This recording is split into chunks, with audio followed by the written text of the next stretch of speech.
आज से 5 दिन पहले तुषार का मेल आता है और तुषार बड़ा डरा हुआ है उस मेल में।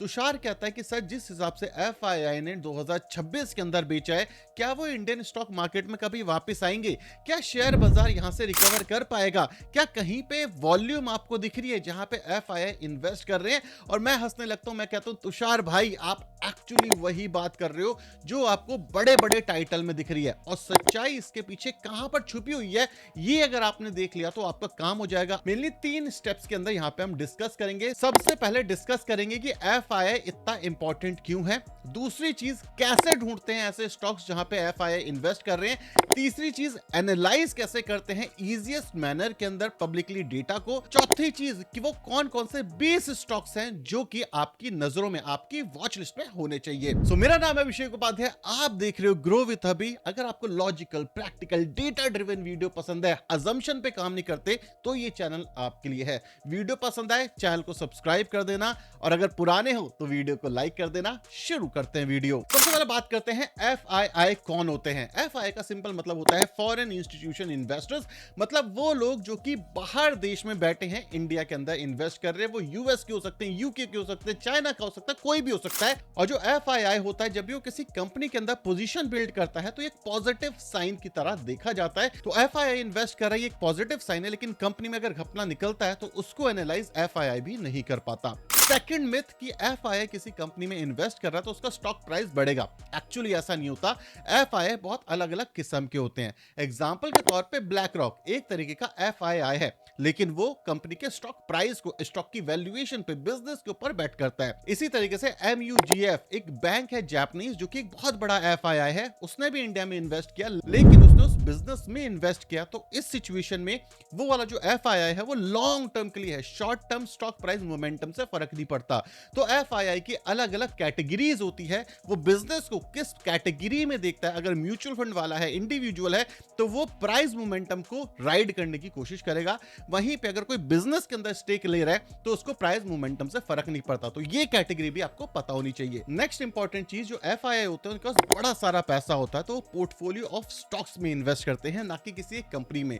तो एफआईआई इन्वेस्ट कर रहा है, ये एक पॉजिटिव साइन है, लेकिन सिर्फ एक कंपनी में नहीं, उसकी सारी की सारी कंपनियां देखो कहां कहां एफआईआई है, उनकी पोजीशन कैसी है, उसके बेसिस के ऊपर आपको कंपनी को जज करना चाहिए, तभी सेंस बनेगा। अब बेसिक पॉइंट हमारे क्लियर हो गए, लेकिन ऐसी कंपनी ढूंढनी कैसे है और स्मॉल कैप कैटेगरी में कैसे ढूंढते हैं ये जानते हैं। तो इसके लिए मैंने एक सिंपल सा स्क्रीनर बना दिया कि क्वार्टर ऑन क्वार्टर लेवल पे एफआई ने एटलीस्ट 1% से ज्यादा बाय करा हो, आरओसी 3 ईयर का एवरेज 10 से ज्यादा हो, मतलब कंपनी अच्छी ग्रो कर पा रही हो, पीजी रेशियो 1 ईयर फॉरवर्ड जो है वो 2 से कम हो, मतलब कंपनी बहुत ज्यादा एक्सपेंसिव ना हो, एनालिस्ट का मानना हो कि एक्सपेंसिव नहीं है, market cap less than 30,000 crore हो, मतलब एक स्मॉल कैप की कंपनी हो। यहाँ पे एक और चीज हमें ऐड करनी है कि कोई बहुत ही छोटी कंपनी ना मिल जाए, इसलिए जो मार्केट कैप है वो मिनिमम 1000 करोड़ के आसपास होना चाहिए। तो बहुत ज्यादा छोटी कंपनी है, वो नहीं आएगी हमारी लिस्ट के अंदर। तो इसके बाद मिल गया हमें 20 स्टॉक का पोर्टफोलियो, लेकिन यहाँ पे भी 3 मेजर कैटेगरी है। कई इन्वेस्टर होते हैं जो कहते हैं कि मेरे को वैल्यू इन्वेस्टिंग पसंद है, कई कहते हैं मुझे क्वालिटी कंपनियां पसंद है, कई कहते हैं मुझे मोमेंटम पसंद है। इसके बाद मान लो आप कहते हो कि मुझे क्वालिटी कंपनीज पसंद है, ठीक है, तो क्वालिटी स्कोर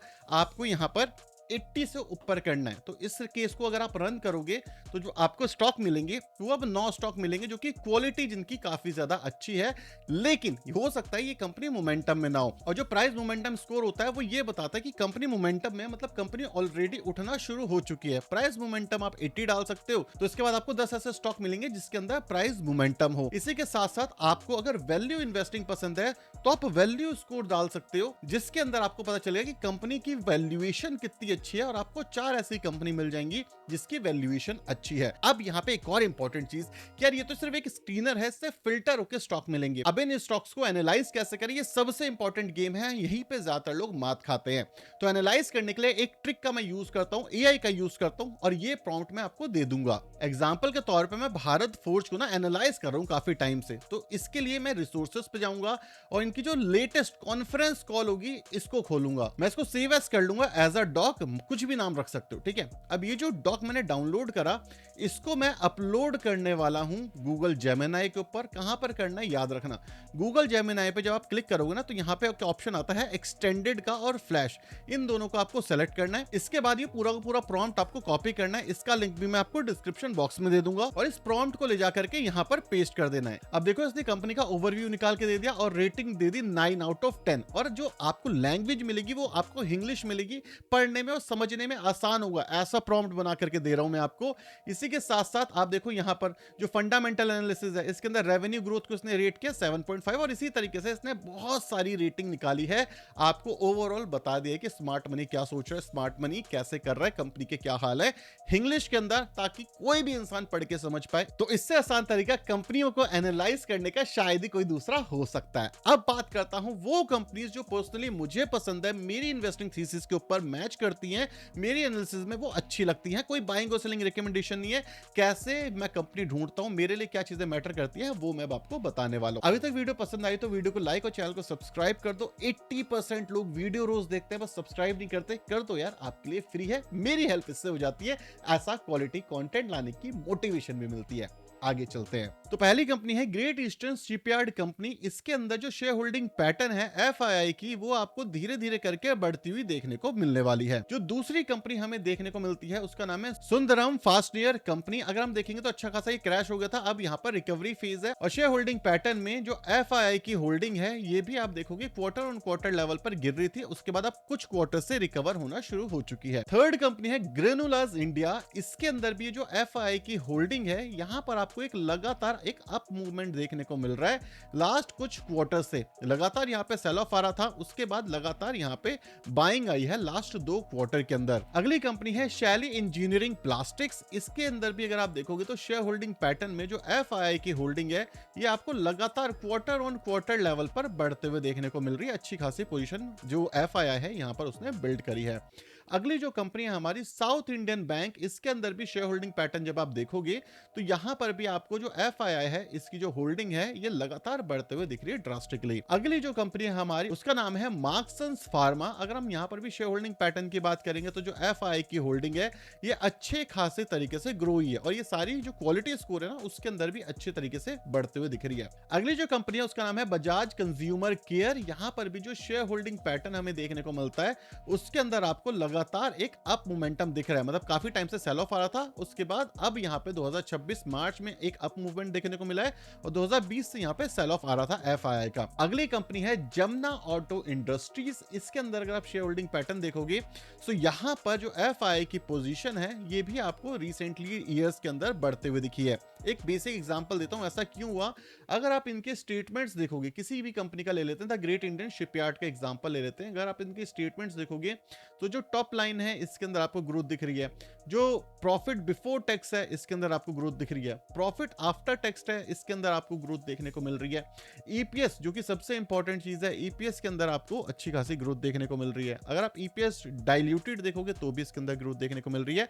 तो जो एफआईआई होता है वो ये सारी चीजों को एनालाइज करता है, और क्वालिटी के हिसाब से भी 80% हमारे फिल्टर में ये पास हुई है। शैली इंजीनियरिंग प्लास्टिक का हम एग्जांपल ले रहे हैं। अगर मैं एनालिसिस पे क्लिक करूंगा तो यहाँ पर आप देखो स्टाइल बॉक्स के हिसाब से, जो कि काफी सारे कॉम्बिनेशन के साथ फैक्टर्स के साथ मिला करके बनाए गए, जैसे कि क्वालिटी, मोमेंटम, पोटेंशियल, तो वो उसके अंदर ही आपको अच्छा खासा दिख रहा है, मतलब सुपर के आसपास देखने को मिल रहा है। इसके बाद अगर आप रेशियोज की बात करोगे तो यहाँ पे आपको सारे इंपॉर्टेंट रेशियोज मिल जाएंगे, जैसे कि पी रेशियो अगर आप देखोगे तो पी रेशियो 2026 तक काफी बढ़ गया था, और रिसेंटली जो पी रेशियो है ये थोड़ा सा हमारा गिर गया है। अगर हम कुछ टेक्निकल एनालिसिस को समझने की कोशिश करें कि कैसे हमें स्टॉक को आइडेंटिफाई करना चाहिए, तो एक बहुत इंटरेस्टिंग चीज बताता हूं जो रिसेंटली मैं काफी ज्यादा यूज करना शुरू कर चुका हूं। सबसे पहले इस वाले कॉर्नर पर देखो, ठीक है, जैसे मैंने बताया कोई बाइंग और सेलिंग रिकमेंडेशन नहीं है। जैसे इस वाले कॉर्नर को अगर आप देखोगे ना तो इस वाले कॉर्नर के अंदर आपको क्या दिखेगा कि देखो 50 ईएमए हो गया, 200 ईएमए, 150 ईएमए हो गया हमारा, ठीक है। अब हमें करना क्या है, क्या चीजें फोकस करनी है कि हमारे पास वॉल्यूम हमें देखनी है, ठीक है। जैसे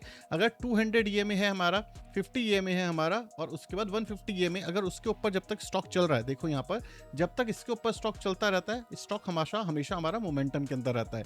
जैसे ही इसके आसपास आता है, मोमेंटम थोड़ा सा ब्रेक हो जाता है। और जब भी कोई स्टॉक अगर 200 ईएमए, 150 ईएमए और 50 ईएमए को तोड़ के नीचे चला जाता है, तो एक रिस्की जोन के अंदर चला जाता है। लेकिन अब देखो यहाँ पर बेसिकली हो क्या रहा है, इस वाले जोन को आपको अच्छे से नोट करना है, ठीक है। इस वाले जोन को देखो, इस वाले जोन के अंदर पुराने सारे जोन से ज्यादा वॉल्यूम्स आपको देखने को मिल रही है, ठीक है। ये अगर आप देखोगे तो 3-4 साल का चार्ट मैं दिखा रहा हूँ, लेकिन इस वाले जोन के अंदर आपको वॉल्यूम ज्यादा देखने को मिल रही है। इसका क्या मतलब है, ये एक एग्रीगेशन जोन होता है। एग्रीगेशन जोन क्या होता है, जहां पर सेलर नीचे लाने की कोशिश करता है प्राइस को, लेकिन जो बड़े इन्वेस्टर्स हैं, क्योंकि इतनी बड़ी वॉल्यूम कोई भी रिटेल इन्वेस्टर तो ला नहीं सकता, तो जो बड़े इन्वेस्टर्स हैं वो एग्रीगेट करते हैं। जैसे ये देखो, ये एग्रीगेशन वाली कैंडल है। जिस दिन ये एग्रीगेशन वाली कैंडल आती है, वो एक सपोर्ट की तरह काम करना शुरू कर देता है। अगर आप इससे पुराना देखोगे तो ये देखो, बहुत बड़ी एग्रीगेशन वाली कैंडल है। ये कैंडल्स आपको इन सारे स्टॉक्स में, या जो भी स्टॉक्स आप चूज करते हो आपके अकॉर्डिंग, तब आपको देखने को मिलेगी। और ये bullish candle, aggregation bullish candle में जाता है। अगर आप यहां पर देखो, इस पूरे के पूरे जोन के अंदर अगर आप देखोगे, वॉल्यूम काम नहीं कर रही, कहीं वॉल्यूम है ही नहीं। यहां से एग्रीगेशन धीरे धीरे करके शुरू हुई थी। इस वाले जोन को अगर आप ध्यान से देखोगे तो यहाँ पे वॉल्यूम आनी शुरू हुई थी, फिर यहाँ पे देखो एम्प्टी हो गया था, इतना कुछ खास वॉल्यूम नहीं था। और जब तक वॉल्यूम नहीं था तब तक कंसोलिडेशन था। जैसी वॉल्यूम आनी शुरू हुई, ये अप ट्रेंड के अंदर शिफ्ट हो गई हमारी कंपनी, और आज भी यहाँ पे एग्रीगेशन चल रही है। सो ये आपको नोट करना पड़ेगा कि भाई एग्रीगेशन अभी भी है, बड़ा इन्वेस्टर अभी भी एग्रीगेट कर रहा है। प्रॉब्लम कब शुरू हो जाएगी, जैसे ही 200 डीएमए हमारा, मतलब ये जो रेड वाली लाइन है ना, ये टूट करके नीचे आ जाए। एक और इंटरेस्टिंग चीज बताता हूँ, मंथली लेवल पर सपोज करो आज आप देख रहे हो, कभी भी जिस भी मंथ में आप देख रहे हो, उससे पिछले मंथ के अंदर क्या ये जो रेड कैंडल है, ये ऊपर की साइड मूव हो रही थी। ये जो रेड वाली लाइन है हमारी, ये ऊपर की साइड मूव हो रही थी, जैसे कि यहां से ये ऊपर की साइड मूव हो रही है। अगर ये ऊपर की साइड जा रही है तो इसको कहते हैं अप ट्रेंड, और इसके अंदर प्रोबेबिलिटी होती है कि कंटिन्यू रहेगा हमारा ट्रेंड। अगर ये नीचे आ जाए, मतलब फ्लैट हो जाए, रेड लाइन फ्लैट हो जाए और इसको तोड़ के नीचे चला जाए, तो इस सिचुएशन में एक रिस्क बढ़ जाता है। दूसरी चीज, अगर 200 ईएमए और 150 ईएमए तोड़ के नीचे चला जाए, तो इसको कहते हैं गोल्डन क्रॉसओवर। इसको नेगेटिव वे में देखा जा सकता है, लेकिन अगर तोड़ के ऊपर चला जाए तो इसको गोल्डन क्रॉसओवर अप ट्रेंड के अंदर देखा जा सकता है। तो इससे पोजीशन बिल्ड करना थोड़ा सा आसान हो जाता है। इस स्ट्रेटजी को कहते हैं, जो अभी हमने टेक्निकल एनालिसिस में सीखी, इसको कहते हैं मार्क मार्विनी स्ट्रेटजी। ये स्ट्रेटजी आज भी काफी बड़े बड़े इन्वेस्टर्स फॉलो करते हैं, तो ये स्ट्रेटजी आप भी फॉलो कर सकते हो। प्रैक्टिस करोगे तो इस स्ट्रेटजी को अच्छे से आप इंप्लीमेंट कर पाओगे। सो इसके हिसाब से मेरी एक मोटी मोटी एनालिसिस हो गई इन कंपनीज के बारे में। और पीईजी रेशियो हमने 2 से कम रखा था। मतलब एनालिस्ट का मानना है कि जो ग्रोथ है एज ऑफ नाउ इतनी ज्यादा नहीं हुई है। प्राइस मोमेंटम की बात करो, मतलब एक्सपेंसिव इतनी ज्यादा नहीं हुई है। पीई रेशियो के हिसाब से एक्सपेंसिव लग सकती है, लेकिन पीईजी रेशियो, जिसके अंदर हम प्राइस, ईपीएस और ग्रोथ को देख करके कंसीडर करते हैं कि कंपनी जो है ये ओवर वैल्यूड है, अंडर वैल्यूड है, यहां पर प्राइस मोमेंटम पे इतना फर्क नहीं पड़ता। लेकिन मोमेंटम हमने हाई रखा है, इसलिए क्या है कि जो स्टॉक्स रिकवरी फेज के अंदर है वो कंपनियां भी हमें देखने को मिलेंगी। तो ये ऐसी कंपनियां होगी जहां पे पोजीशन बिल्डिंग फेज चल रहा हो सकता है। इसके बाद आपको टेक्निकल एनालिसिस करना है और अपने कॉम्बिनेशन के हिसाब से अपने लिए, चाहे आप वैल्यू इन्वेस्टर हो, मोमेंटम इन्वेस्टर हो या क्वालिटी इन्वेस्टर हो, अपने लिए कंपनीज को चूज करना है। ठीक है, अब अगर आपको ये वाली वीडियो पसंद आई तो ये वाली वीडियो भी पसंद आएगी, जिसके अंदर हमने एआई और डेटा सेंटर के सारे प्रॉक्सी प्ले को एक वीडियो में डिस्कस करा है। मस्ट वॉच वीडियो है, ये देख लेना डिटेल में, वरना आगे जाके हो सकता है पछताना भी पड़े।